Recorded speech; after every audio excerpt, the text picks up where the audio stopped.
Gloire à Dieu. Alléluia. Que le Seigneur notre Dieu vous bénisse abondamment au nom de Jésus-Christ. Amen.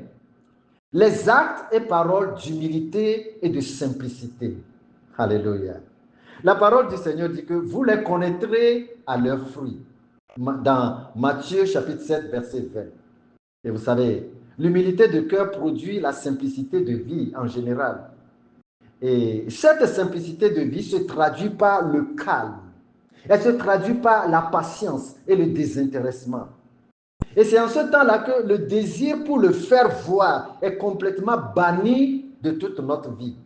Tout notre caractère reflète désormais la simplicité et l'humilité.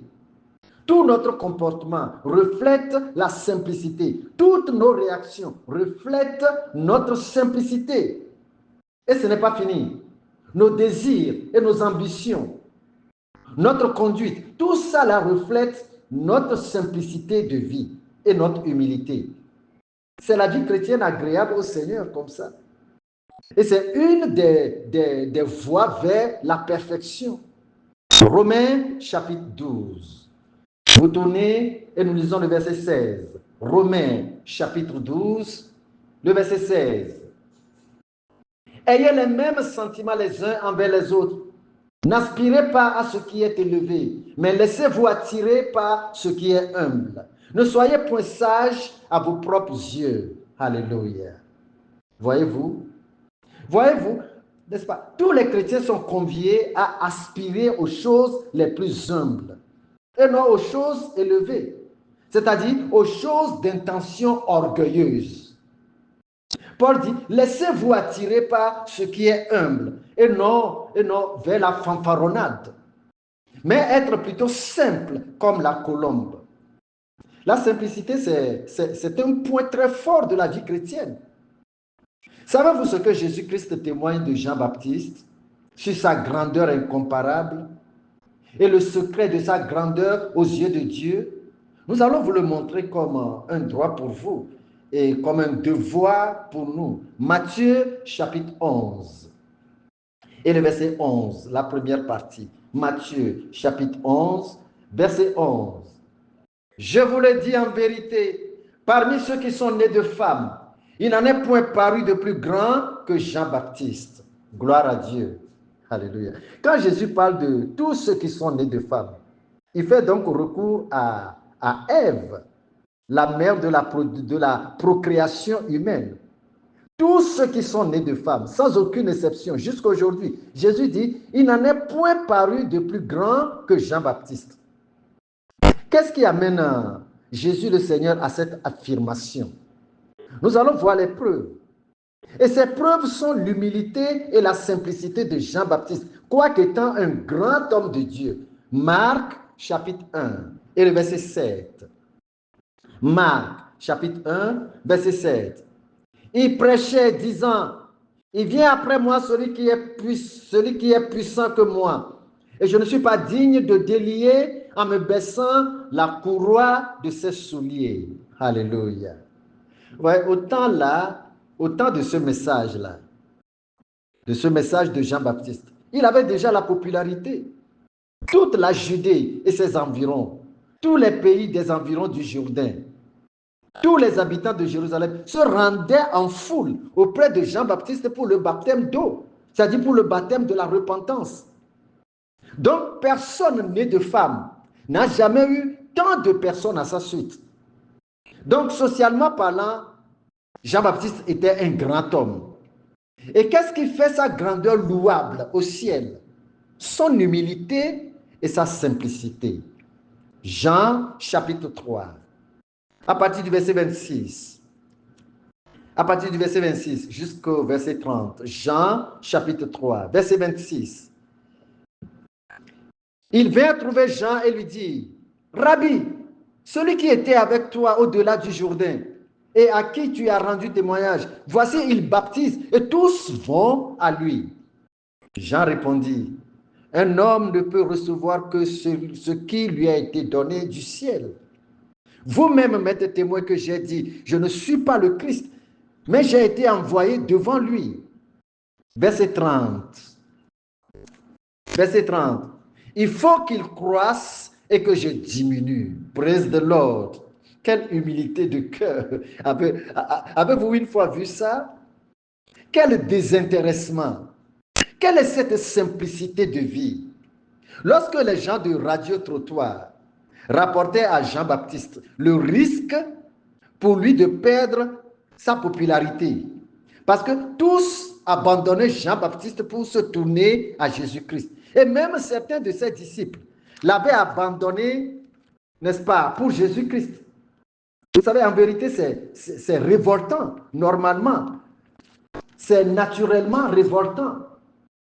Mais toi, Jésus-Christ, j'étais là avant toi. J'avais commencé ce ministère avant toi.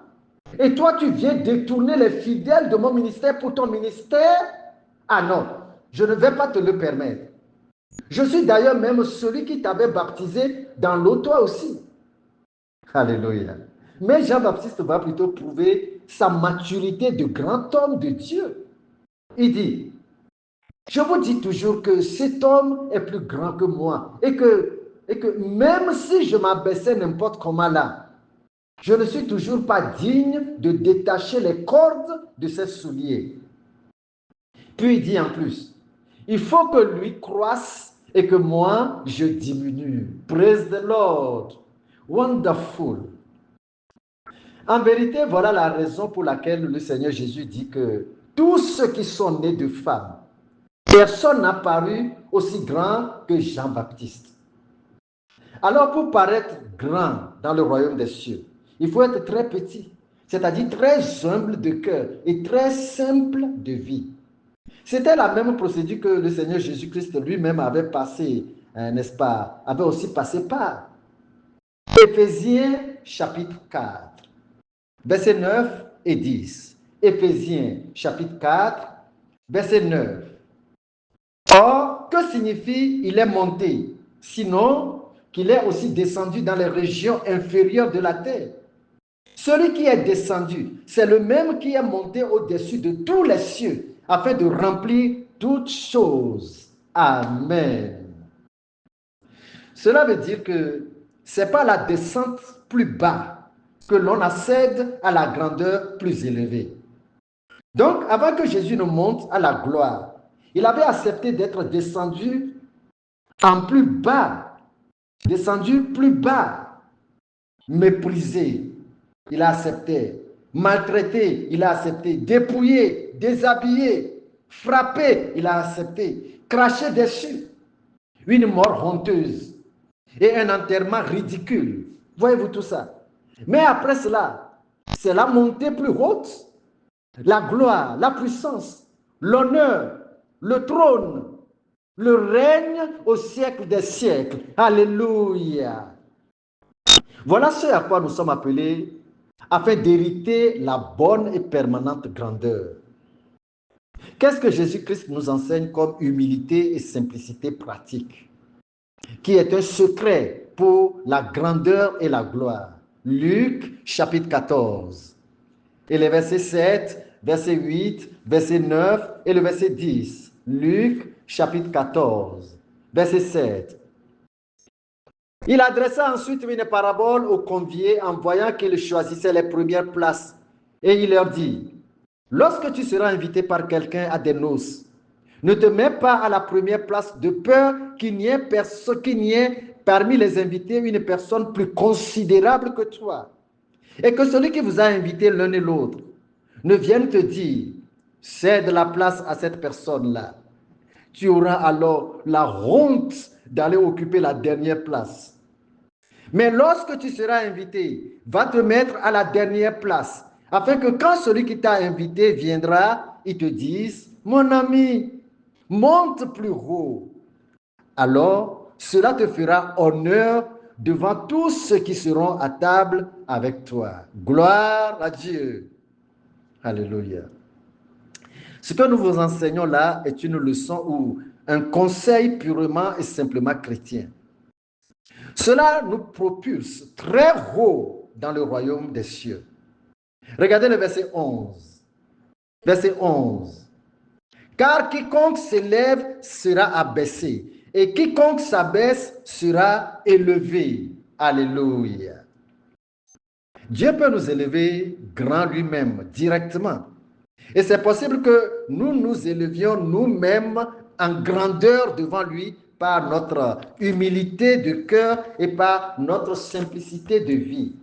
Amen. Parce que avant que la grandeur de Dieu ne prenne place en nous, l'humilité, la simplicité comme le second caractère doit s'enraciner en nous d'abord.